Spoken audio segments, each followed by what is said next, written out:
मेरे प्यारे साथियों, नमस्कार। फ्रेंड्स, अखबारों में आपने पढ़ा एक खबर जो बहुत ही महत्वपूर्ण खबर है।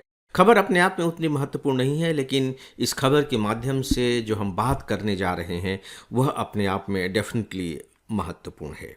और खबर कुल मिलाकर के यह है कि हमारे वित्त मंत्रालय ने बाकायदे सोना और चांदी इन पर आयात शुल्क बढ़ा दिया, इंपोर्ट ड्यूटी बढ़ा दी है। पहले इंपोर्ट ड्यूटी थी 6%, अब उसे बढ़ा करके 15% कर दिया है। इंपोर्ट ड्यूटी आपको मालूम है कि जब हम बाहर से कोई सामान मंगाते हैं तो उस सामान की जो कीमत होती है उसका एक निश्चित प्रतिशत हमें इंपोर्ट ड्यूटी के रूप में सरकार को देना पड़ता है। उदाहरण के तौर पर मान लीजिए कि आप अगर 1,000 रुपये का सोना मंगा रहे हैं तो पहले उस 1,000 रुपये के सोने पर आपको 6% यानी कि 60 रुपये आयात शुल्क देना होगा। अब उसे बढ़ा करके 15% कर दिया गया है। इसका मतलब है कि अब उसी 1,000 रुपये पर जिसके लिए पहले हमें 60 रुपये इंपोर्ट शुल्क देने होते थे, अब हमें 150 रुपये इंपोर्ट शुल्क देने होंगे। इसे मैंने गणित के माध्यम से आपको समझाने की कोशिश की है।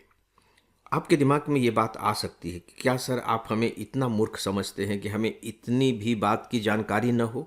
नहीं, मैं बिल्कुल नहीं समझता। आपको सवाल ही नहीं उठता। आप सिविल सर्विस की तैयारी कर रहे हैं दोस्त, इतनी बड़ी गुस्ताखी मैं कैसे कर सकता हूँ? लेकिन हाँ, मैंने ये जो बात बताई है वो निरुद्देश्य नहीं है, इसके पीछे एक मकसद है। मकसद ये है कि जब भी अर्थशास्त्र के इस तरह के टॉपिक्स आपको पढ़ने को मिलें, जब भी, चाहे वो करंट अफेयर्स के हों या किताबों से आप पढ़ रहे हों, तो आप उसे इस प्रकार के सरल गणित में कन्वर्ट कर लीजिए। मैं आपको विश्वास दिलाता हूं कि यदि आप उसे इस तरह के फार्मूले में कन्वर्ट कर लेंगे तो उसके प्रति जो आपकी समझ है और आपकी जो तार्किक शक्ति है, जो क्षमता है, वह बढ़ जाएगी, अपने आप बढ़ जाएगी।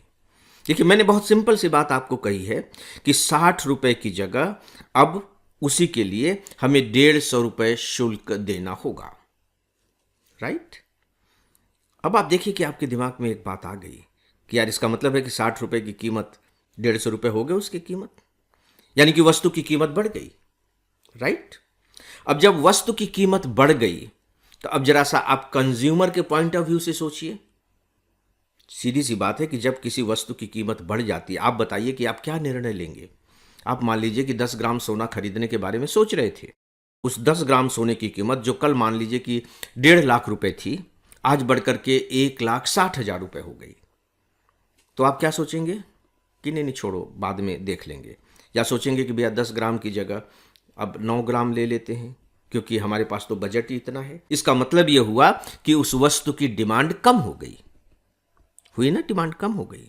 तो दोस्तों, जब डिमांड कम हुई तो आप देखिए कि अब क्या इम्पैक्ट पड़ेगा।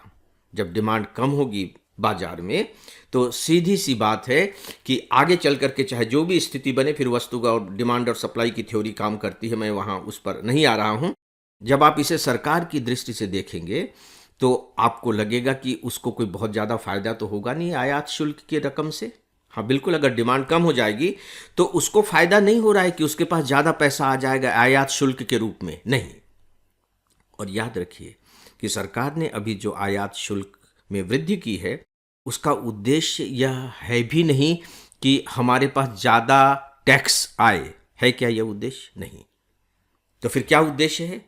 सरकार का उद्देश्य है कि हमारे लोग सोना खरीदना कम करें, क्योंकि हमें विश्व से सोना आयात करना पड़ता है।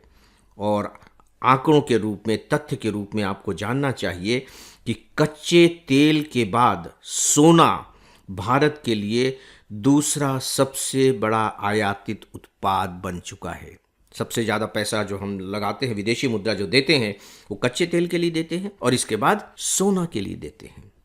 फ्रेंड्स, आपके लिए एक उपयोगी सूचना, हमारा फुल ऑनलाइन कोर्स है जिससे ऑप्शनल सब्जेक्ट को छोड़कर हम प्री, मेंस और इंटरव्यू तक की पूरी तैयारी कराते हैं। इसके सभी 1000 घंटे के लेक्चर्स वेल एडिटेड और एनिमेटेड हैं। इसके जो 90% लेक्चर हैं मैंने तैयार किए हैं, और मैं स्पेशली बताना चाहूँगा कि हमने इसमें पढ़ाया नहीं है बल्कि समझाया है। आपको इसकी पूरी जानकारी हमारे मोबाइल ऐप और हमारी वेबसाइट पर मिल जाएगी। अब आप मेरे उस लेक्चर को याद करने की कोशिश कीजिए जिसमें मैंने, प्रधानमंत्री जी ने जो अभी आह्वान किया, राष्ट्रीय आह्वान कि भाई आप तेल की कम खपत कीजिए, आप सोना खरीदना कम कीजिए, उसमें मैंने समझाने की कोशिश की थी। क्योंकि हमारे पास जो विदेशी मुद्रा का जो भंडार है वह लगातार कम होता चला जा रहा है, और हम जो भी वस्तुएं आयात करते हैं उसका भुगतान हमें विदेशी मुद्रा में करना होता है। तो एक ऐसी स्थिति आ सकती है अगर हम अभी से सतर्क नहीं हुए तो, कि पता लगा कि हमारे पास विदेशी मुद्रा है ही नहीं या बहुत कम है। और जब ऐसी स्थिति होगी तो कल्पना करके देखिए कि हमारी अर्थव्यवस्था की स्थिति क्या होगी। डेफिनेटली अभी आप सोशल मीडिया पर और अखबारों में प्रधानमंत्री जी के इस आह्वान की आलोचना भी सुन रहे होंगे, पढ़ रहे होंगे। डेफिनेटली प्रधानमंत्री जी ने जो यह आह्वान किया है ये एक तरफा तो नहीं है, मतलब इसके कुछ साइड इफेक्ट भी होंगे। ऐसा नहीं कि हमारे देश को फायदा ही फायदा होगा, तो आपको इसके साइड इफेक्ट के बारे में भी जानना चाहिए। नो डाउट कि जो मेन पर्पज है वो तो विदेशी मुद्रा की बचत करनी है, इसमें कोई डाउट नहीं, लेकिन इसके दूसरे असर भी होंगे। जो सबसे बड़ा असर होना है, आप देखिए, वो तो बेरोजगारी का असर होना है। क्योंकि अगर प्रधानमंत्री कह रहे हैं कि सोना खरीदना बंद करो, जेवर खरीदना बंद करो, तो सीधी सी बात है कि सोने के काम में कितने लोग लगे हुए हैं। लगभग 50 लाख लोग इस काम में लगे हुए हैं। तो उन 50 लाख लोगों का काम प्रभावित होगा। हमारे यहाँ सोने की कितनी दुकानें हैं वे प्रभावित होंगी, तो रोजगार पर असर तो पड़ेगा। लेकिन ये कुछ ऐसा ही है, जब आप ऑपरेशन करते हैं तो ऑपरेशन में दर्द तो होता है, लेकिन जीवन को बचाने के लिए शायद ऑपरेशन करना बहुत ज़रूरी, जब अगर हो जाए तो फिर करना पड़ता है। ये लगभग इसी तरह की बात है। दोस्तों, मैं आपको बताना चाहूँगा कि यह पहली बार ही नहीं हुआ है। सोने के प्रति इस तरह के सरकारी रवैये के हमारे पास 3 बहुत इंपॉर्टेंट उदाहरण इससे पहले हैं, और मुझे लगता है कि सिविल सर्विस एग्जामिनेशन की तैयारी करने वाले स्टूडेंट को इसके बारे में भी जानना चाहिए। देखिए, एक बार हुआ था 1968 में, 1965-66 के आसपास देश में बहुत जबरदस्त रूप से अकाल पड़ा था, बहुत अकाल पड़ा था। खाद्यान्न का संकट था, विदेशी मुद्रा का भी बहुत जबरदस्त रूप से संकट था। उस समय इंदिरा गांधी जी हमारी प्रधानमंत्री थी, तो उन्होंने बाकायदे 1968 में गोल्ड कंट्रोल एक्ट लागू किया था, गोल्ड कंट्रोल एक्ट। और उसका भी जो पर्पस था बिल्कुल सीधे सीधे कि विदेशी मुद्रा हमें बचाना है, और विदेशी मुद्रा बचाने के लिए जो सोने की मांग लगातार जो हमारे यहाँ बढ़ती चली जा रही है उसे नियंत्रित करना है। आपको ये मालूम होना चाहिए कि भारत दुनिया का दूसरा सबसे बड़ा सोने का खरीदार है, ये तथ्य याद रख लीजिए। और साथ ही साथ हमारा जो आयात का जो बिल होता है, हम जितना भी आयात करते हैं उस टोटल बिल का लगभग 9% सिर्फ हम सोने के लिए देते हैं, 9%। और 1 साल के अंदर अंदर जो सोने का आयात है वो लगभग 24% बढ़ा है। कल्पना करके देखिए, 1 साल में 24%, ये रिकॉर्ड है, आप कह लीजिए, उसकी मात्रा के बढ़ने का। तो दोस्तों, ऐसी स्थिति में जरूरी हो जाता है कि क्योंकि कोई ऐसी जीवन की आवश्यक वस्तु तो है नहीं, तो सरकार ऐसे कदम उठाए। दोस्तों, इसके बाद जो दूसरा कदम उठाया गया था वो 1991 में था, और उस समय हमारे प्रधानमंत्री थे चंद्रशेखर जी। वो सबसे बड़ा संकट था जो अब हमारे सामने विदेशी मुद्रा का आया था। हमारे पास केवल कुछ सप्ताह के आयात का बिल चुकाने के लिए ही विदेशी मुद्रा रह गई थी। आप कल्पना करके देखिए कि पेट्रोल हमें बुलाना पड़ रहा है, बाहर से मंगाना पड़ रहा है, और हम उसका भुगतान नहीं कर पा रहे हैं, तो देश की स्थिति क्या हो जाती। पेट्रोलियम के महत्व के बारे में मुझे बताने की ज़रूरत नहीं है। तो हमारे प्रधानमंत्री जी ने देश को दिवालिया होने से बचाने के लिए और इस संकट से मुक्ति पाने के लिए रिजर्व बैंक के माध्यम से हमारा जो सोना था वो विदेशों में गिरवी रख कर कर्ज लिया था। गुप्त रूप से सोना भेजा गया, स्विट्जरलैंड और इंग्लैंड में, और इसको लेकर के उस समय सरकार की बहुत ज़बरदस्त रूप से आलोचना भी हुई थी। जो तीसरी घटना घटी थी वो 2013 में थी, और उस समय हमारे पी चिदम्बरम जी वित्त मंत्री थे। उस समय डॉलर की मांग बहुत तेज़ी से बढ़ रही थी और हमारा भारतीय रुपया बहुत तेज़ी के साथ कमज़ोर हो रहा था, और लोग रिकॉर्ड मात्रा में सोना खरीद रहे थे।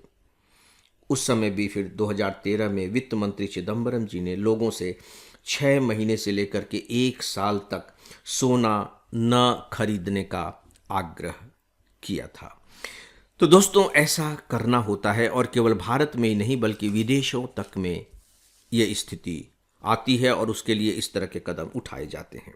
तो मैंने इसके प्रभाव के रूप में आपके सामने बेरोजगारी का एक जो भय है उसके बारे में बात की थी, और जो दूसरा भय है वो है, देखिए, कि तस्करी बढ़ सकती है। तस्करी बढ़ सकती है। तस्करी इसलिए बढ़ेगी कि आप कल्पना करके देखिए कि जो 10 ग्राम सोना होगा, 10 ग्राम सोना की कीमत 1 तोला होता है, वो लगभग चलिए मोटे तौर पर मान लेते हैं 1.5 लाख रुपए। तो 1.5 लाख रुपए पर अगर आप 15% का इंपोर्ट शुल्क देते हैं तो मोटे तौर पर चलिए 22,000 रुपये। तो अगर आप 10 ग्राम सोना छिपा कर ले आते हैं तो 22,000 रुपये आपके बच जाते हैं। पहले आपके केवल 6,000 रुपये बच रहे थे, क्योंकि सोने का रेट भी कम था और 6% आपको देना होता था।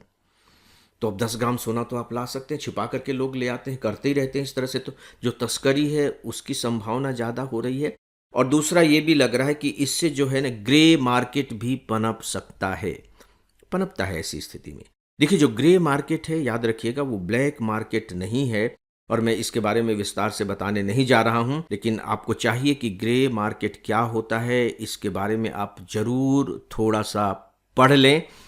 ये आपको जानना ही चाहिए। आपको बता दूं कि वैसे ये गैर कानूनी मार्केट नहीं है, लेकिन अनधिकृत मार्केट जरूर है। अधिकृत नहीं है, लेकिन ये गैर कानूनी भी नहीं है। तो ग्रे मार्केट के बारे में आप जरूर पढ़ लीजिएगा। तो दोस्तों, इस विषय पर बस इतना ही, और इसी के साथ ही आज के इस डेली ऑडियो लेक्चर को समाप्त करता हूं। नमस्कार।